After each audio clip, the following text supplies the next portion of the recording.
Like the BPM stands for beats per minute.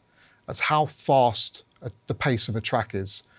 Now, if there's a similar track with a similar title, and for example, it came up with 85 BPM, I know that I've selected the wrong track.